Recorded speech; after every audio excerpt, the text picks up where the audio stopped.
Sa mga tahimik na baryo noong dekada 90, hindi lahat ng umaga ay may amoy ng bawang at pritong tuyo. May mga araw na tanging usok lang ng sinaing ang umaakyat sa kusina at ang hapag ay walang ulam, pero puno ng dasal, pag-asa at pagmamahalan. Sa panahong iyon, simple lang ang buhay. Isang kalderetang may bahaw, isang lata ng asin, at isang pamilya na marunong ngumiti sa gitna ng kakulangan.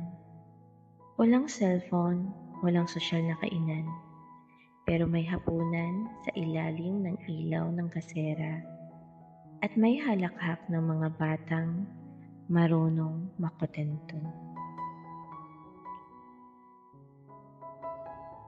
At ngayong gabi, bagong naipikit ang iyong mga mata, gusto kong anyayahan ka, kaibigan, na bumalik tayo sa panahong iyon. Ang panahong kahit walang ulam, may dahilan pa rin para ngumiti. Sa mga nakikinig ngayon, lalo na sa mga lumaki sa hirap ngunit hindi sumuko, ang kwentong ito ay para sa inyo. Para sa mga magulang na nagtiis at sa mga anak na marunong magsabing masarap kahit asin lang ang sausawan. Kaya kung nakahiga ka na o nakaupo sa tabi ng bintana, pumikit ka sandali. Pakinggan ang huni ng kuliklik at hampas ng hangin sa pawid. Sabay tayong bumalik sa isang panahon ng payak na kabusugan. At ito ang ating kwento ngayong gabi, ang araw na walang ulam.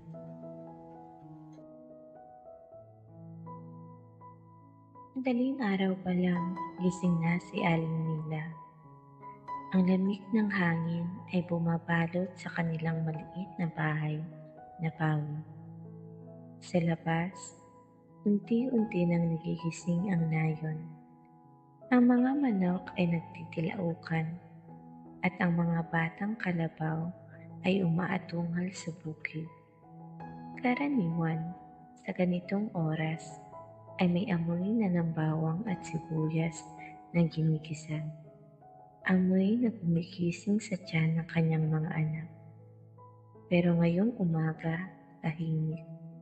Walang ginisa, walang amoy ng mantika.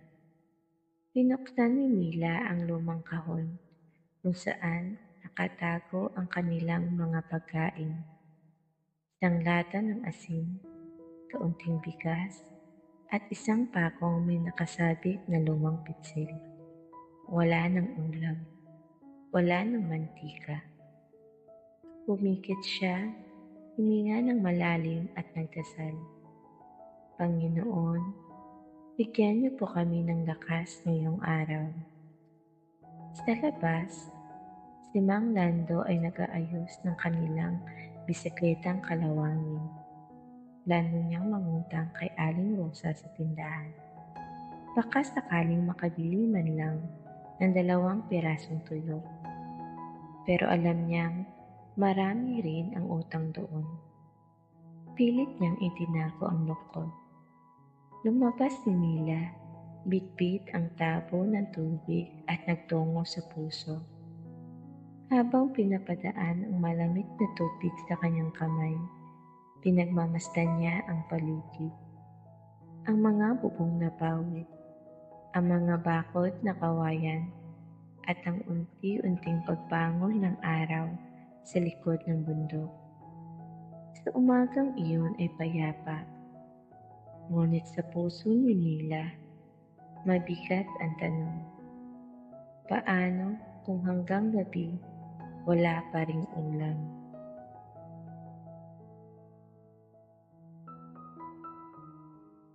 Tanghaling tapat, mainit ang araw, tila sinusunog ang mga bubong na bawid. Sa gitna ng kainitan sa kusina, si Mila ay nagluto ng sinaing. Iyon lang. Ang puting kanin sa kaldero ay tila simbolo ng pag-asa. Kinuha niya ang natitirang asin at nilagay sa maliit na platito. Nilagyan ng kaunting mantika, naging sausawan. Wala man lang kamatis o bagoong, pero sapat na iyon para sa kanila. Umupo ang 3 bata sa paligid ng hapag. Tahimik. Tanging tunog ng sandok sa plato ang maririnig. Si Junjun ang bunso ay ngumiti at nagsabi, "Masarap ma, parang may ulam din." Tumigil si Mila, tumingin sa anak at bahagyang natawa sa gitna ng luha. "Masarap nga anak," mahina niyang tugon. Sa labas, ang hangin ay dahan-dahang umiihip sa mga dahon ng saging. May mga ibong lumilipad sa malayo, tila paalala na kahit walang ulam, may buhay pa ring maganda sa paligid. Kahit gutom, si Mila ay nakaramdam ng ginhawa, sapagkat ang mga anak niya, kahit bata pa, ay marunong makakita ng liwanag kahit sa gitna ng dilim. Makalipas ang hapon, umuwi si Mang Lando mula sa bukid. Pawis na pawis. Pagod, pero may ngiti sa labi. Sa kamay niya ay may dala, isang sukot ng gulay, sitaw at talong. "Bigay ni Karding," sabi niya. "Pasensya na raw, konti lang." Pero para kay Mila, hindi iyon konti. Para sa kanila, iyon ay biyaya. Nilaga niya ang mga gulay sa kumukulong tubig, may halong dasal. Habang kumakalansing ang sandok sa palayo, amoy ng sitaw at talong ang naghalo sa amoy ng gabi. Sa hapag, nagsimula silang kumain. Sa ilalim ng kasera, may mga anino sa dingding, may halakhak, may kwentuhan. Si Nena ay nagkukwento ng nakita niyang paru-paro sa umaga. Si Boyet ay nagbanggit ng pangarap niyang maging sundalo. Si Junjun ay tahimik, ngumunguya pero may ngiti sa labi. At si Mila, pinagmamasdan lang silang lahat. Habang hinahaplos ang kamay ni Lando, ramdam niya ang kabusugan na hindi galing sa ulam, kundi sa presensya ng kanyang pamilya. Sa labas ng bahay, maliwanag ang buwan. Ang mga bituin ay kumikislap sa kalangitan na parang mga ngiting nagmula sa langit. Tahimik ang paligid, pero sa puso ni Mila may himig ng pasasalamat.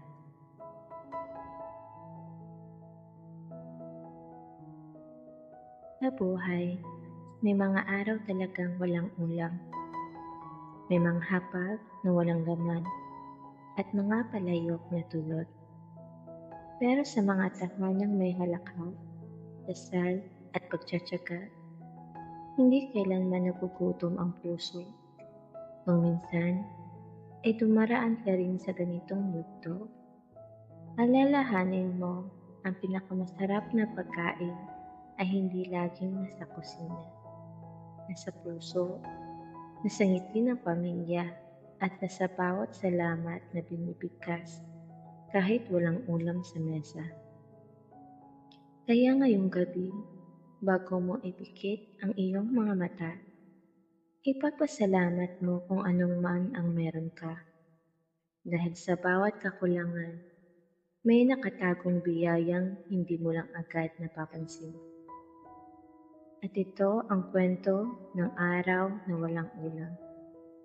Isang paalala na minsan, ang pinakamasarap na pagkain ay ang pag-asang hindi kailanman nauubos.